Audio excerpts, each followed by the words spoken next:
కీర్తనల గ్రంథము 31వ కీర్తన 19వ వచనం.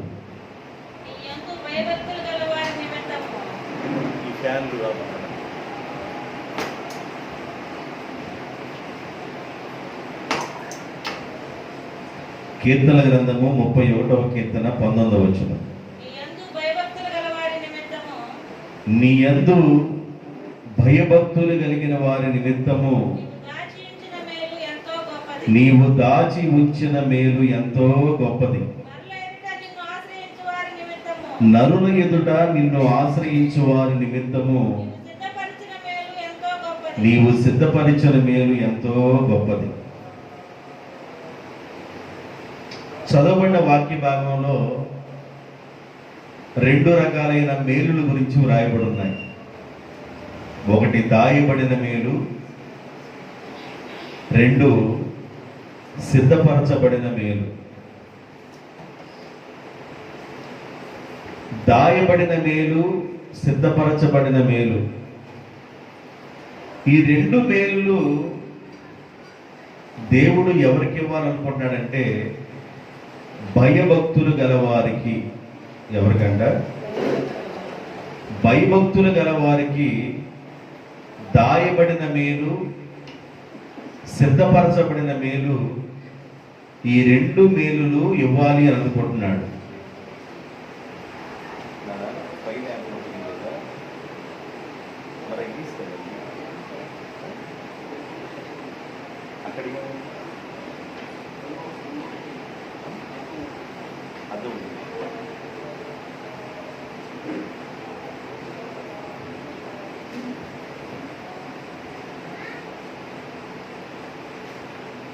దేవుడంటే ఎవరైతే భయభక్తులు కలిగి ఉంటారో వారి జీవితాల్లో దేవుడు మేలు దాస్తాడు. ఒకవేళ అది నీకు ఇప్పుడు అర్థం కాకపోవచ్చు. నా కొరకు ఏం మేలు దాసేవు ప్రభు అంటే అది దేవుడు నీకు చూపించకపోవచ్చు, నీకు అది అర్థం కాకపోవచ్చు. నీకేమనిపించిందంటే భక్తి చేస్తున్న నీవు, భయభక్తులు కలిగిన నీవు, ఇంతేనా నా జీవితం, ఇక నా జీవితంలో ఇక మేలు ఉండదా, నేను ఇక మేలు చూడలేనా, నేను నీ యందు భయభక్తులు కలిగి ఉన్నాను కానీ నా జీవితం ఇంతేనా అనే ఫీలింగ్లో నువ్వు బ్రతుకుతూ ఉంటావు. అలా ఉండకూడదని దేవుడి రాత్రి మాట్లాడుతున్నాడు. 1 కొరింథీయులకు రాసిన పత్రిక 2వ అధ్యాయం 9వ వచనం. 1 కొరింథీయులకు రాసిన పత్రిక 2వ అధ్యాయము 9వ వచనం. ఇందును గూర్చి దేవుడు తన్ను ప్రేమించు వారి కొరకు ఏమి సిద్ధపరిచునో కంటికి కనబడలేదు, చెవికి వినబడలేదు, హృదయానికి గోచరము కాలేదు. చాలు. దేవుడు యందు భయభక్తులు కలిగి ఉన్న వారికి దేవుడు దాచిన మేలు, సిద్ధపరిచిన మేలు చాలా గొప్పదని చెబుతున్నాం. ఆ మేలు ఇప్పుడు నీ కంటికి కనపడకపోవచ్చు, ఆ మేలు నీ చెవికి వినబడకపోవచ్చు, ఆ మేలు నీ హృదయానికి గోచరము కాకపోవచ్చు. ఏ మేలు దాచిపెట్టాడో దేవుడు అది నీ కంటికి కనపడకపోవచ్చు, నీ చెవికి వినబడకపోవచ్చు, నీ హృదయానికి అర్థం కాకపోవచ్చు. అయితే దయగలిగిన దేవుడు నీకు మేలు దాచిపెట్టాడని నువ్వు నమ్మాలి. దేవునికి స్తోత్రం. హల్లెలూయా.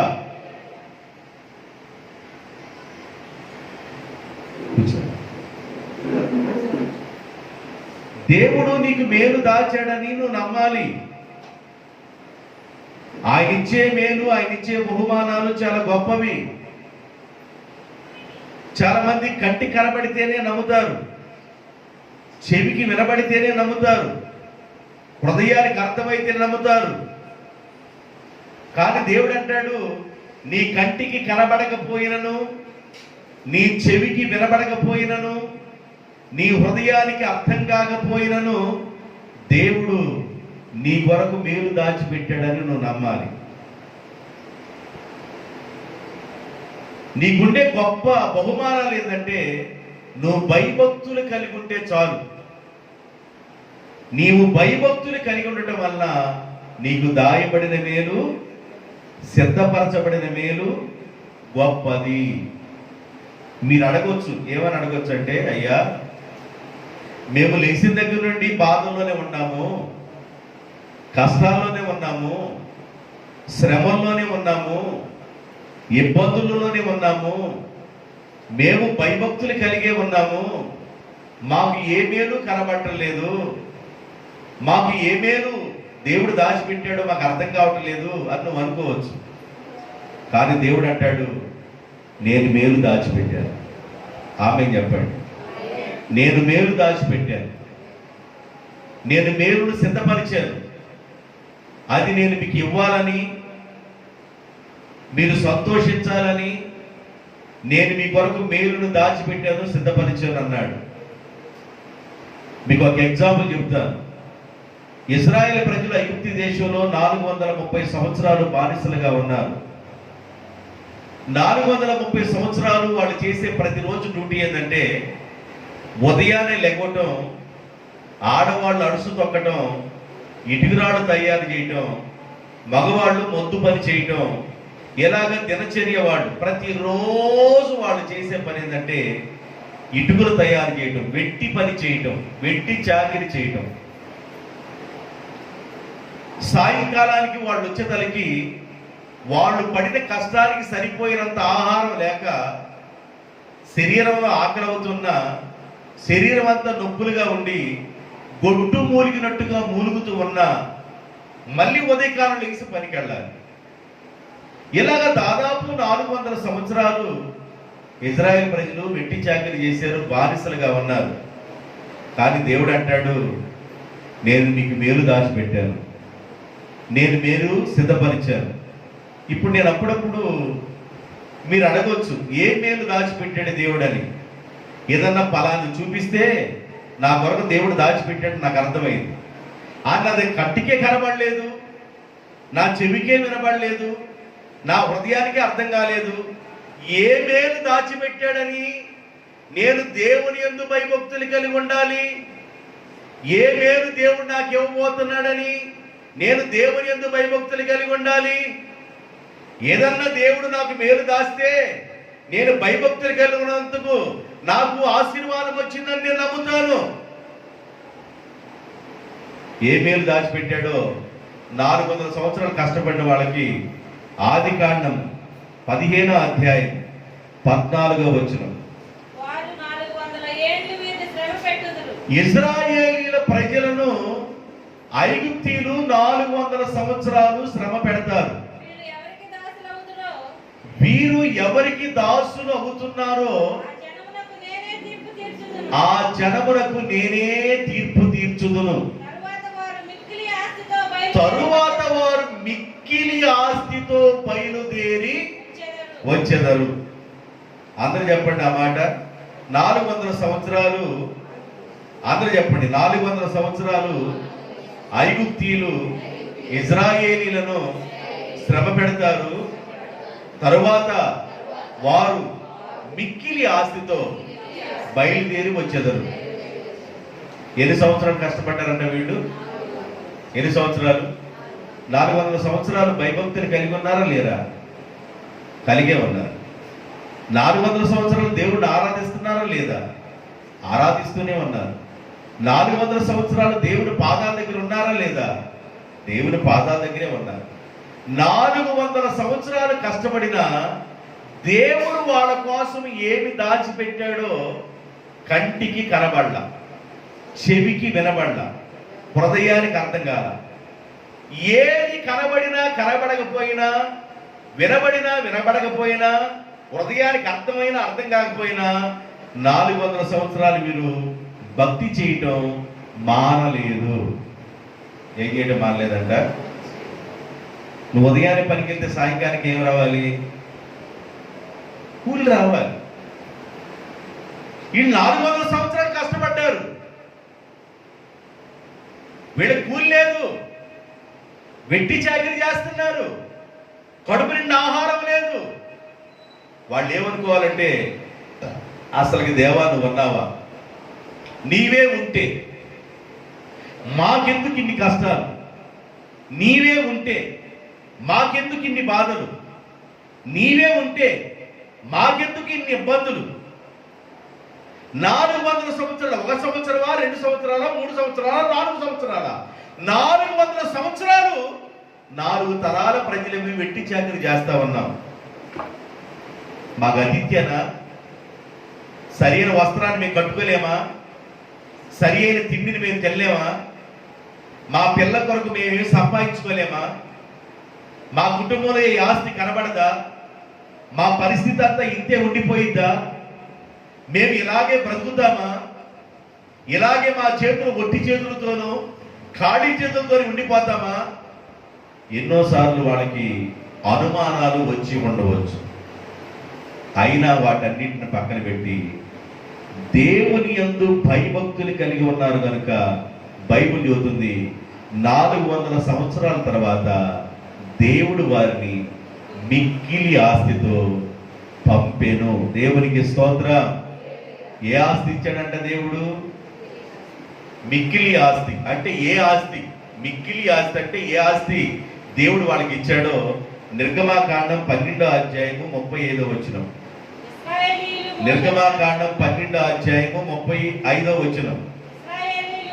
ఇశ్రాయేలీయులు మోషే మాట చొప్పున చేసి ఐగుప్తీయుల యొద్ద వెండి నగలను, బంగారు నగలను, విలువైన వస్త్రములను అడిగి తీసుకొనిరి. ఏం దాచిపెట్టాడంట దేవుడు వాళ్ళ దగ్గర? 400 సంవత్సరాలు వీళ్ళు పడ్డ కష్టం, ఏళ్ళ దగ్గరే కానీ ఆ బంగారం కానీ వెండుంటే మళ్ళీ కాజేస్తారా వీళ్ళని ఐగుప్తుల దగ్గరే దేవుడు భద్రంగా ఇరప బీరువాల్లో దాచిపెట్టాడు. వెండి నగలు, బంగారు నగలు. వీళ్ళు 4 తరాలు కష్టపడిన కష్టం అంతా వెండి రూపంలోను బంగారపు రూపంలోను దేవుడు వాళ్ళ దగ్గర దాచిపెట్టాడు. అది వీళ్ళ కంటికి కనబడల, చెవికి వినబడల, హృదయానికి అర్థం కాదు. ఏది ఎలాగున్నా నా దేవుడు మా కొరకు మేలు దాచిపెట్టాడు, నా దేవుడు మా కొరకు మేలు సిద్ధపరిచాడు. మా కంటికి కనబడినా సరే, కనబడకపోయినా సరే, మా చెవికి వినబడినా సరే, వినబడకపోయినా సరే, మా హృదయానికి అర్థమైనా సరే, అర్థం కాకపోయినా సరే, మేము దేవుని యందు భయభక్తులు కలిగి ఉండటం మానము. దేవుడంటే భయభక్తులు కలిగి ఉంటాము, ఆయనను పూజిస్తాము, ఆయన ఆరాధిస్తాము, ఆయన సేవిస్తాము, ఆయన పాదాల దగ్గరే ఉంటామని వాడు 400 సంవత్సరాలు గట్టిగా దేవుని పాదాలు కొట్టుకుంటే 400 సంవత్సరాలు వాళ్ళకి వెండి కనబడలేదు, 400 సంవత్సరాలు వాళ్ళకి బంగారం కనబడలేదు, 400 సంవత్సరాలు విలువైన ఆస్తి వాళ్ళకి కనబడలేదు. కానీ 400 సంవత్సరాల తర్వాత మిక్కిలి ఆస్తిని దేవుడు వాళ్ళ కొరకు దాచిపెట్టాడు. అది ఏ ఆస్తి అంటే వెండి నగలు, బంగారపు నగలు, విలువైన వస్త్రాలు. ఐగుప్తు యొక్క ఇనప బీరువాల్లో దేవుడు ఇజ్రాయేల్ ప్రజల కొరకు దాచిపెట్టిన సంగతి ఇజ్రాయేల్కి అర్థం కాకపోయినా సరే వాళ్ళు దేవుడిని ఆరాధించడం మానలేదు. ఈ రోజు నువ్వు అనుకోవచ్చు, మేము చాలా కష్టపడుతున్నాము, మేము అనుకున్నవి జరగటం లేదు, మేము చాలా కష్టపడుతున్నాము, మేము వేసుకున్న ఎస్టిమేషన్కి దానికి మేము రీచ్ అవ్వలేకపోతున్నాము, మేము పెట్టిన కాలల్లా నేతిలో పడ్డట్టు కాకుండా మా కాలు పెట్టిన దగ్గర నుండి కూడా ఆశీర్వాదం కనబడతలేదు, దీవెని కనబడటలేదు, మేము చేసే చేతి పనుల్లో దీవెని కనబడటలేదు, మాకు కలిసి రావటం లేదు అన్ను అనుకున్నావేమో. దేవుడు అంటాడు, నువ్వు భయభక్తులు కలిగి ఉన్నావు కనుక నేను మీకు మేలు దాచిపెట్టాను, మీకు మేలును సిద్ధపరిచాను. దాయబడిన మేలు, సిద్ధపరచబడిన మేలు. 400 సంవత్సరాలకి దేవుడు ఇశ్రాయేలు ప్రజలకు ఏ మేలు దాచిపెట్టాడంటే వెండి నగలు, బంగారపు నగలు, విలువైన వస్త్రాలను దేవుడు తన బిడ్డల కొరకు దాచిపెట్టాడు. ఖచ్చితంగా దాచబడిన మేలుని దేవుడు ఖచ్చితంగా తన బిడ్డలకు ఇచ్చి తృప్తిపరుస్తాడు. అనాథలుగా చేయడు దేవుడు. ఆయన ఆరాధించే బిడ్డల్ని దేవుడు అనాథలుగా చేయడు. బైబిల్ చెబుతుంది, మిమ్మల్ని తలగా చేస్తారు కానీ తోకగా చేయను. నేను మిమ్మల్ని అనాథలుగా చేయను. మీరు నా యందు భయభక్తులు కలిగి ఉన్నారు కనుక ఖచ్చితంగా నేను మిమ్మలను ఆశీర్వదిస్తాను. అయితే మనం ఏం చేయాలంటే నోరు తెలిసి అడగాలి. అడగంది అమ్మ కూడా, చెప్పండి, అడగంది అమ్మ కూడా అన్నం పెట్టదు. అందుకని బైబిల్ ఏం చెప్తుందంటే మత్తయి సువార్త 7:7 అడుగుడి మీకు ఇవ్వబడును, వెదకుడి మీకు దొరుకును, తట్టుడి మీకు తీయబడును, అడుగు ప్రతివాడు పొందును. మనం ఏం చేయాలి? దేవుణ్ణి అడగాలి. అడగకపోతే ఆశీర్వాదం రాదు. నీకు ఏది కావాలో దానిని నీవు అడగాలి. ప్రపంచంలో పెద్ద సేవకుడు ఉన్నాడు, మన గ్లోబులో పెద్ద సేవకుడు ఉన్నాడు. సౌత్ కొరియాలో పాల్ యాంగిచో, ఏదంటే ఆయన పేరు పాల్ యాంగిచో అని. ప్రపంచంలో పెద్ద సేవకుడు ఎవరంటే పాల్ యాంగిచో. ఈయన చాలా కాలం హాస్పిటల్లో ఉన్నాడు, రోగిగా ఉన్నాడు. హాస్పిటల్లో ఒక చిన్న పిల్ల చెప్పిన వాక్యాన్ని విని దేవుడిని నమ్ముకున్నాడు. దేవుడిని నమ్ముకున్న దగ్గర నుండి తను చాలా కాలం ప్రార్థన చేశాడు. చాలా కాలం ప్రార్థన చేశాడు. ఆయన ఏం చేశాడంటే, ప్రభువా నాకు ఒక టేబుల్ కావాలి, నాకు ఒక కుర్చీ కావాలి, నాకు ఒక సైకిల్ కావాలి స్వార్థ పని చేయడానికి అని ప్రార్థన చేశాడు. 1 సంవత్సరం చేశాడు, 2 సంవత్సరాలు చేశాడు. జనానికి ఏం చెబుతున్నాడంటే, దేవుడు నాకు టేబుల్ ఇచ్చాడు, దేవుడు నాకు కుర్చీ ఇచ్చాడు, దేవుడు నాకు సైకిల్ ఇచ్చాడని బాగా చేస్తున్నాడు. కానీ చర్చికి ప్రతిరోజు నడిచే వెళ్తున్నాడు. టేబుల్ లేదు, కుర్చీ లేదు, సైకిలు లేదు, ప్రతిరోజు నడిచి వెళ్తున్నాడు. జనానికి మాత్రం ఏం చెబుతున్నాడంటే, దేవుడు నాకు కుర్చీ ఇచ్చాడు, టేబుల్ ఇచ్చాడు, సైకిల్ ఇచ్చాడని. ఒకరోజు విశ్వాసులకు అనుమానం వచ్చి, అయ్యా ప్రతిరోజు నువ్వు నడిచే వస్తున్నావు కదా, సైకిల్ నీకు ఎక్కడుందో నాకు కనబడతలేదు, నువ్వు వాక్యం మామూలుగా చెబుతున్నావు, టేబుల్ కనబడతలేదు, నువ్వు మామూలుగా నేల టికెట్ మీద ఉన్నావు కానీ కుర్చీ లేదు, ఎందుకు నువ్వు ఇలా చెబుతున్నావు అంటేను ఆయన అన్నాడు, నేను వాటిని గర్భం ధరించాను. ఏం చేశాడంట? ఒక రోజున వాటిని నేను చూస్తాను, ప్రస్తుతానికి నేను గర్భం ధరించాను అంటే నేను ప్రార్థన చేస్తున్నాను, నేను అడిగి దేవుడు నాకు ఇస్తాడని చెప్పాడంట. ఆయన సేవ చేసే ఊర్లో సర్కస్ వాళ్ళు వచ్చారు. ఆయన ప్రపంచంలో పెద్ద సేవకుడు పాల్ యాంగిచో. ఆయన విశ్వాసం దేవుడు ఎలా పెంచాడో చూడండి. సర్కస్ వాళ్ళు వచ్చి సర్కస్ మొత్తం అయిపోయిన తర్వాత వాడు ఒక సైకిల్ని, ఒక టేబుల్ని, ఒక కుర్చీని ఒక పాస్టర్ గారికి ఇవ్వాలి అని అనుకున్నారంట. ఏ పాస్టర్ గారికి ఇవ్వాలని అనుకుంటున్నప్పుడు పాల్ యాంగిచో వాడికి ఎదురుపడ్డాడు. ఆయన పాస్టర్ గారు అని తెలుసుకొని ఒక సైకిలు, ఒక కుర్చీ, ఒక టేబుల్ ఆయనకి బహుకరించి వాడు సర్కస్ అక్కడి నుంచి మొత్తం తీసుకొని వెళ్ళిపోయారు. ఇప్పుడు ఆయన ఏం చేశాడంటే, నేను అంతకుముందు గర్భం ధరించాను, ఈ రోజున వాటిని కన్నాను, నా కళ్ళారా చూస్తున్నా. దేవుడు నాకు సైకిల్ ఇచ్చాడు, టేబుల్ ఇచ్చాడు, కుర్చీ ఇచ్చాడు. విశ్వాసం అనేది ఎలాగుండాలంటే, నువ్వు అనుకున్నది వెంటనే జరగదు. భూమిలో మొక్క పెట్టావు, జామ మొక్క పెట్టావు, జామ మొక్క పెట్టిన తర్వాత వాటి కాయలు తినాలంటే ఏం చేయాలి? వెయిట్ చేయాలి. విశ్వాసము అనున్నది నిరీక్షించబడు వాటి యొక్క నిజ స్వరూపము. నువ్వు దేని కొరకైతే నిరీక్షిస్తున్నావో ఆ నిరీక్షించబడే వాటి యొక్క నిజ స్వరూపమే విశ్వాసము. దేవుని యందు భయభక్తులు కలిగిన వారికి దేవుడు దాచిన మేలు ఎంతో గొప్పది, సిద్ధపరచబడిన మేలు ఎంతో గొప్పది అన్నాడు దేవుడు. అయితే 4 సంవత్సరాలు నువ్వు బాధలు పడతావు, నాకు కష్టాలు పడుతున్నావు. నువ్వు దేవుడిని ఏమడుగుతావంటే, 4 సంవత్సరాల నుంచి కష్టాలు పడుతున్నాను, బాధలు పడుతున్నాను, నష్టాలు ఉన్నాయి, ఇరుకులు ఉన్నాయి, ఇబ్బందులు ఉన్నాయి, నాకు ఏ మేలు దాచిపెట్టావు ప్రభువా? కంటికి చూపించకూడదా? నా చెవికి చెప్పకూడదా? నా హృదయానికి అర్థమయ్యేది చెప్పకూడదంటే అవి కంటికి కనబడవు, చెవికి వినబడవు, హృదయానికి గోచరము కావు. అయితే 400 సంవత్సరాలు ఇశ్రాయేలు ప్రజలు ఐగుప్తు దేశంలో బానిసలుగా ఉండి వాళ్ళు అదే ఆలోచనలో ఉన్నారు. కానీ 400 సంవత్సరాల తర్వాత దేవుడు అన్నాడు, మరే బాబు, మీరు చాలా కాలం నుంచి ఆలోచన చేస్తున్నారు, మేలేది మేలేది మేలేది మేలేదని మీరు అడుగుతున్నారు. నేను ఐగుప్తీయుల యొక్క ఇనప బీరువాల్లోను, వెండి రూపంలోను, బంగారపు రూపంలోను విలువైన సంపదను నేను దాచిపెట్టాను. అవి మీవే అడిగి తీసుకొని నన్ను ఆరాధించడానికి రండి అన్నాడు దేవుడు. దేవునికి స్తోత్రం, హల్లెలూయా. మనం అనుకున్న వెంటనే అన్ని జరగవు. రోబో సిస్టమ్ కాదు, అనగానే మొత్తం కంటికి కనబడ్డట్టు రోబో సిస్టమ్ ఏం కాదు. మనం విశ్వాసంతో మనం స్టెప్పులు వేయాలి. మొదట నీ స్థితి కొద్దిగా ఉన్నా తిరిగి అది మహాభివృద్ధి కావాలంటే, నీ స్థితి కొంచెంగా ఉన్నా, నువ్వు నీ నిత్య అవసరమైన వస్తువులు కొనుక్కోలేని స్థితిలో ఉన్నా, నిత్య సంబంధమైన వస్తువులు నీకు కొనుక్కోవాలని ఉన్నా కూడా కొనుక్కోవడానికి డబ్బులు లేని స్థితిలో ఉన్నా, అయినా కూడా నువ్వు దేవుడంటే భయభక్తులు మానకూడదు, భయభక్తుల్ని వీడకూడదు. భయభక్తులు కలిగి ఉండటం వలన ఖచ్చితంగా దేవుడు నీకు ఆశీర్వాదం ఇస్తాడు. అయితే నువ్వేం చేయాలంటే దేవుణ్ణి అడగాలంట. ఏం చేయాలి? అడగాలి. ఎలా అడగాలి దేవుణ్ణి?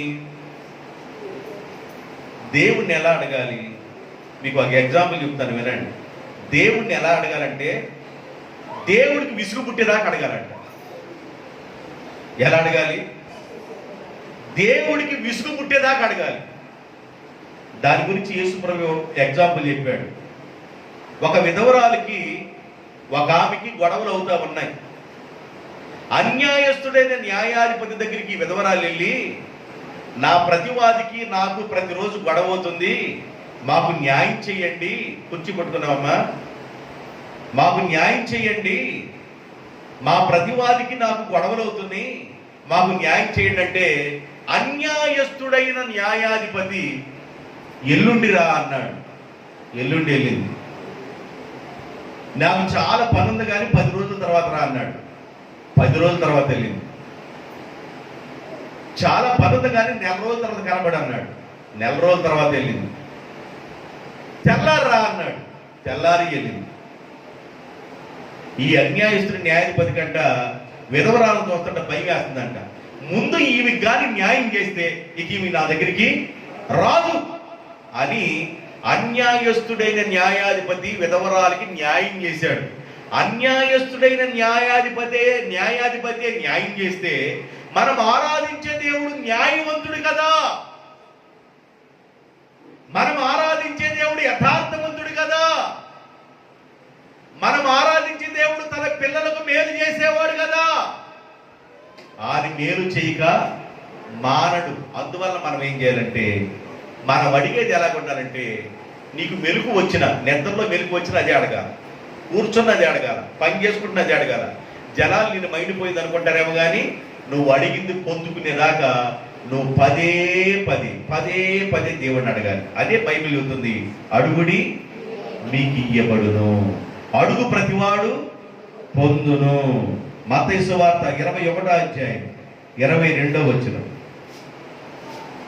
మరియు మీరు ప్రార్థన చేయనప్పుడు వేటిని అడుగుతున్నారో అవి దొరికిని అని నమ్మండి. ప్రార్థన చేసినప్పుడు ఏం చేయాలంట? వేటిని అడుగుతున్నామో అవి దొరికిని అని నమ్మాలి.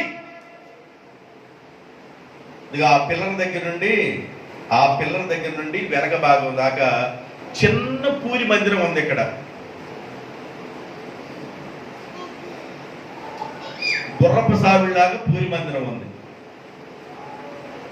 నేను వచ్చిన తొలి దినాల్లో ఆ పూరి మందిరానికి గోడలు లేవు, మట్టి అడుస్తూ గోడలు పెడతా ఉన్నాం. గోడలు పూర్తయినాయి. అమ్మయ్య చక్కగా ప్రార్థన చేసుకోవచ్చు, బయట వాళ్ళకి కనబడము. మరి మనం ప్రార్థన చేసుకునే విషయాలు బయట వాళ్ళకి కనబడకుండా కాస్త సీక్రెట్గా ఉండడానికి గోడ పెట్టుకున్నాం అనుకున్నాం. గోడ పెట్టుకుని పూర్తయినాయి అనేసరికి ఆ గుర్రపు సాగుడికి ఆ పైన ఉన్న వెన్ను ఉంది కదా, ఆ గెడ ఇరిగిపోయింది, పూల పడిపోయింది. ఇదేంద్రా నాయన, మందిరం బాగుంది అనుకుంటే ఇప్పుడు మందిరం కూలబడింది, ఏం చేద్దాము అని అనుకున్నాం. అయితే ప్రార్థన చేయటం మానల. చేస్తా ఉన్నాం, చేస్తా ఉన్నాం, చేస్తా ఉన్నాం, చేస్తా ఉన్నాం.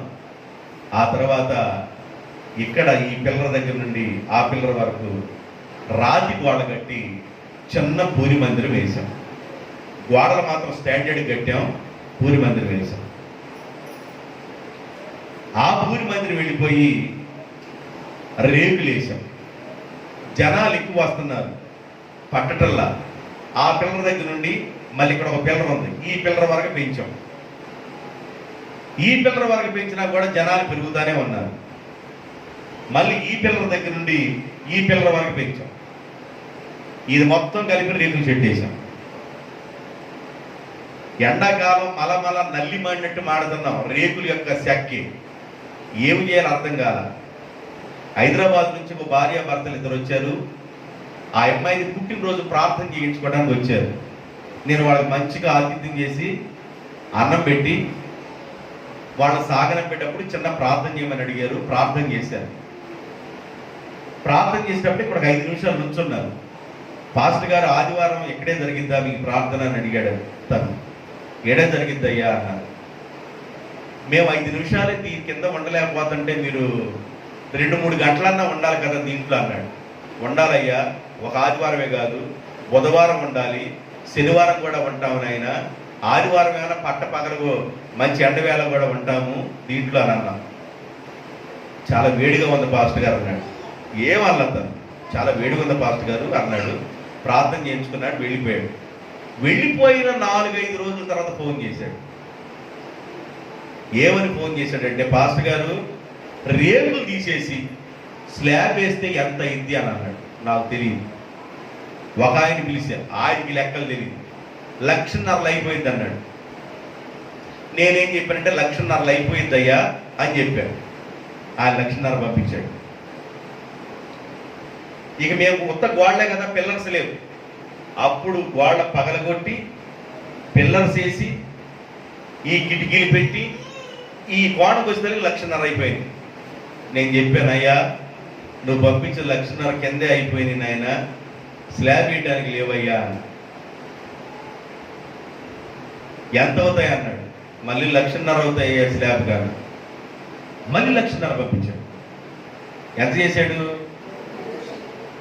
తనకి నేను చేశానా? తన మనసులో దేవుడిచ్చిన ప్రేరేపణ మొత్తం 3 lakhs సహాయం చేశాడు. మందిరం వేశాం. మందిరం వేసిన తర్వాత ఈ మందిరం పైన పిల్లర్స్ రేపాం. నేను మా దగ్గర ఉన్న బంగారం తీసుకొని కొట్లో పెట్టి ఒక 40,000 తీసుకొని రాయి తోలిచ్చాను. పైన తీసిన రేకులన్నా పైన వేద్దాము, కొంచెం ఎవరైనా గెస్ట్లు వచ్చినప్పుడు ఉంటారు అని ఆ వేస్ట్గా ఎందుకు అనుకున్నాం. ఆ టైంలో మాకు తెలిసిన ఆయన ఒక అతను ఫోన్ చేశాడు, వీడియో కాల్ చేశాడు. వీడియో కాల్ చేస్తే రాళ్ళు మోస్తా ఉన్నాం పైకి. ఏం చేస్తున్నారు అన్నాడు. రాళ్ళు మోస్తున్నామయ్యా, పైన గెస్ట్ రూములు 2 వేయాలి, ఎవరన్నా గెస్ట్లు వస్తే 2 రూములు ఉంటే గెస్టులు ఉంటారని, పాస్టర్లు ఎవరన్నా వస్తారు కదా, అందువల్ల రాళ్ళు మోస్తున్నామయ్యా. సరే మంచిది. తెల్లారి ఇదే టైంలో ఒకసారి మళ్ళీ వీడియో కాల్ చేస్తాను, మళ్ళీ రండి అన్నాడు. ఆ టైం వీడియో కాల్ చేశాడు. వీడియో కాల్ చేసి 1,00,000 రూపాయలు పంపించాడు.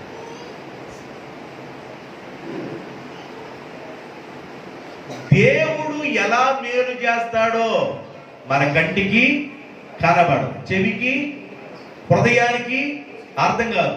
అయినప్పటికీ కూడా నువ్వు బాధపడుతుంటే, కష్టాలు పడుతుంటే, ఇబ్బందుల్లో ఉంటే దేవుడు చూసి అలాగే మౌనంగా ఉన్నాడు. నీ ఇల్లు తడిసిపోతా ఉంటే దేవుడు అలాగే చూసి మౌనంగా ఉన్నాడు. నీ పక్షాన మేలు చేస్తాడు.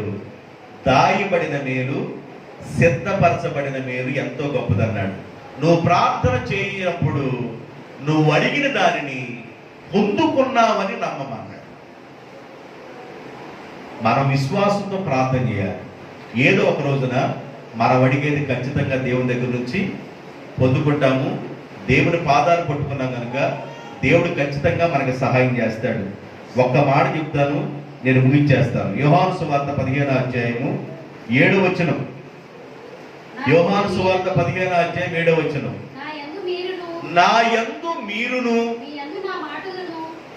మీ యందు నా మాటలను నిలిచి ఉండిన ఎడల మీకు ఏది ఇష్టమో దాన్ని అడగండి, అది ఖచ్చితంగా మీకు అనుగ్రహించబడుతుంది. మనం అడిగింది పొందుకోవాలంటే మనం ఎలా ఉండాలంటే, దేవునితో మనము, మనతో దేవుడు కలిసి ఉండాలి. దేవునికి స్తోత్రం. ఎలా ఉండాలంట? దేవునితో మనం, మనతో దేవుడు. దేవుని మాటను వినాలి, దేవుని మాటకు నువ్వు లోబడాలి. నా యందు మీరు, మీ యందు నా మాటలు నిలిచి ఉన్న ఎడల మీకు ఏది ఇష్టమో దాన్ని అడగండి, ఖచ్చితంగా అది మీకు అనుగ్రహించబడుతుంది. నువ్వు ఏది కావాలని అడుగుతున్నావో దేవుడు తప్పనిసరిగా నీకు ఇస్తాడు. ఒకవేళ ఇప్పుడు నీకు అర్థం కాకపోవచ్చు, నీ కంటికి కనబడకపోవచ్చు, నీ చెవికి వినబడకపోవచ్చు, నీ హృదయానికి గోచరం కాకపోవచ్చు. నువ్వేది అడుగుతున్నావో అది ఖచ్చితంగా దేవుడు నీకు చేస్తాడు. నమ్మి ప్రార్థన చేద్దాం. అందరూ తరలవచ్చండి, చిన్న ప్రార్థన. తరలవచ్చండి, అందరూ చిన్న ప్రార్థన చేద్దాం. అందరూ తరలవచ్చు.